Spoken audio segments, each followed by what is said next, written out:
from dearjolly.com. Today's video aku pengen share cerita pengalaman traveling aku ke Zurich, Switzerland. Sebelum kita masuk ke ceritanya, I hope you all are doing well di masa-masa pandemi corona ini. And as far as I know, businesses, schools, and offices are going to start soon with this new normal conditions. Tetap jaga kesehatan, whether your physical health or your sanity. Jadi kita lanjut. Jollies, you should believe me that Zurich is very beautiful. Like there is no other place like Zurich. Like when you're turning your head, ketika misalnya kayak kamu merubah your perspective, ketika kamu merubah arah pandang kamu, like everything is so pretty. Kayak itu cantik banget, gak lebay, tapi aku bener-bener ini aku bersungguh-sungguh banget. Nah, berhubung Switzerland itu cukup terkenal dengan biaya hidupnya yang cukup tinggi bila dibandingkan dengan negara Eropa lainnya, maka tujuan dari aku buat video hari ini adalah aku pengen share buat kalian yang misalnya ada rencana kalian mau traveling to Zurich atau other cities in Switzerland.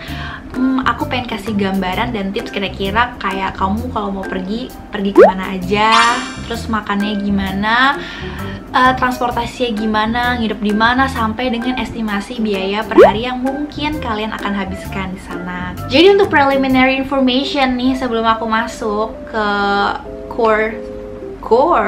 masuk ke dalam inti video ini adalah aku dan sepupu aku ini di Zurich spend waktu kira-kira 10 harian. Aku lupa exactnya berapa, tapi memang beruntungnya aku dan sepupu aku ini punya saudara di sana, jadi kita sama sekali tidak ada pengeluaran untuk biaya penginapan dan kami sangat terbantu untuk transportasi juga kayak gitu. Oke, langsung aja yang pertama, tempat penginapan. Tadi kan aku udah cerita kalau misalnya pas aku di Zurich, aku sama sekali nggak ada pengeluaran untuk penginapan karena aku tinggal di rumah keluarga aku kayak gitu. Tapi kalau misalnya next time aku harus kesana lagi dengan pengalaman yang udah aku alami kemarin, aku akan rekomendasiin untuk nginep di hotel sekitaran Zurich Hauptbahnhof. Kenapa? Karena mempertimbangkan jarak, lokasi, aksesibilitas, keamanan gitu. Nah, Hauptbahnhof sendiri adalah stasiun utama Zurich. Ya, sesuai dengan katanya, Hauptbahnhof, artinya stasiun utama. Nah, kalau misalnya ngomongin soal keamanan, I wanted you to know that Zurich is one of the most safest city. Jadi kalian kalau misalkan ada yang pengen solo traveling, kalian nggak perlu khawatir sama sekali karena memang kota-kota di Switzerland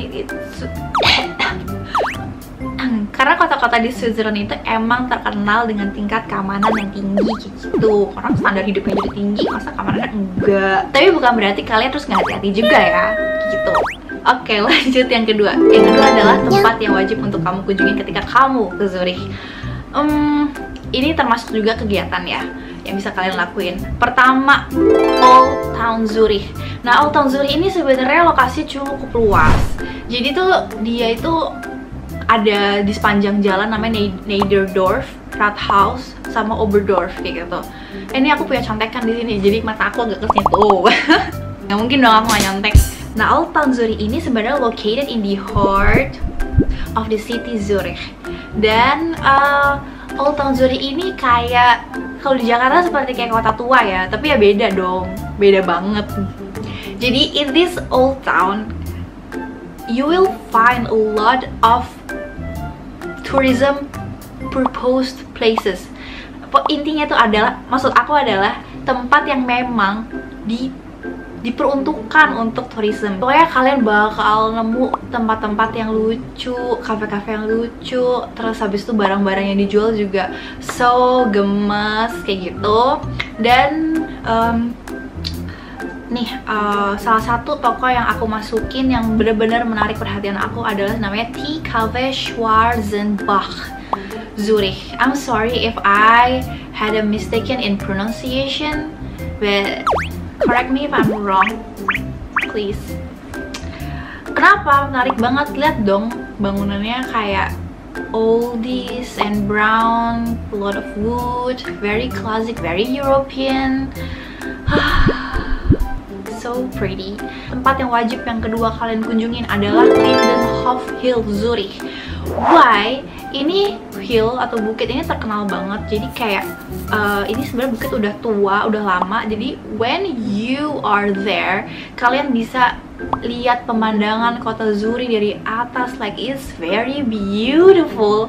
Bahkan aku yang umur masih produktif ini, aku sangat ingin menikmati masa tua aku di sana, minum teh di bangku taman dengan daun-daun musim gugur yang berguguran jatuh ke bawah kepala aku, lalu jatuh ke kaki. Impian aku. Jadi ceritanya ketika itu aku dan sepupu aku bener-bener cuman menelusuri jalan. Kita kan jalan kaki tuh. Kita tuh sebenarnya sama sekali nggak ada plan mau ke Lindenhof Hill Zurich ini.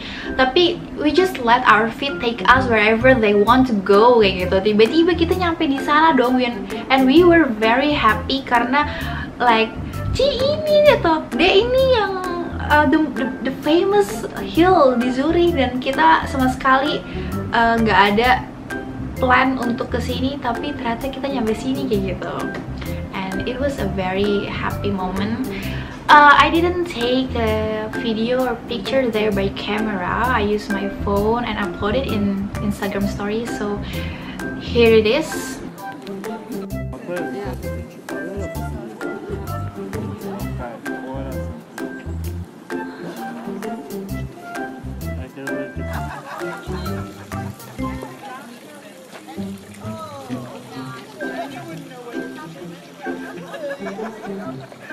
Buat kalian nih yang nonton Crash Landing on You, pasti kalian tahu nih salah satu adegan yang diambil di Chloe.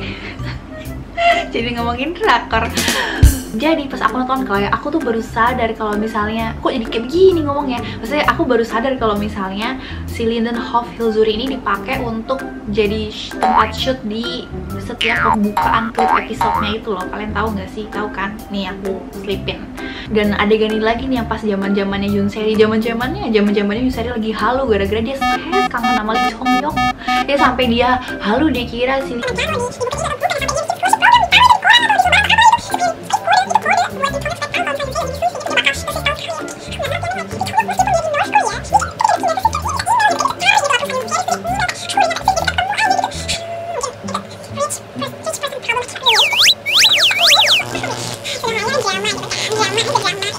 kalau seandainya tuh aku kesana ketika aku udah nonton, pasti aku alay kayak oh bu kayak gitu, jadi malu.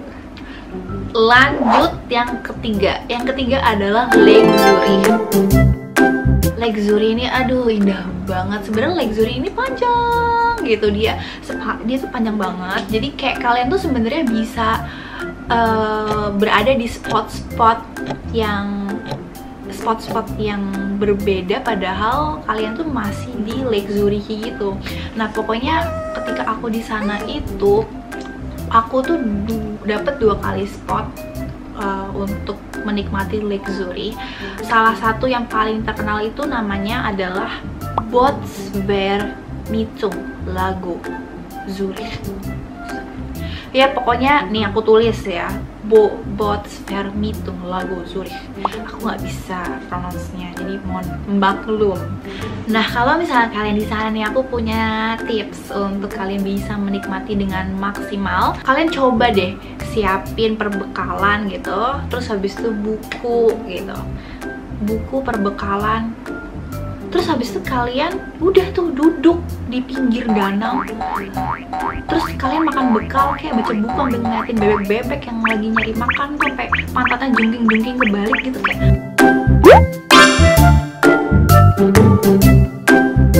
Shopping center yang luxury gitu. Jadi kalau misal kalian yang nggak biasa beli belanja barang murah ya, kalian kayak ya udah pokoknya ini total perharinya setelah aku hitung kira-kira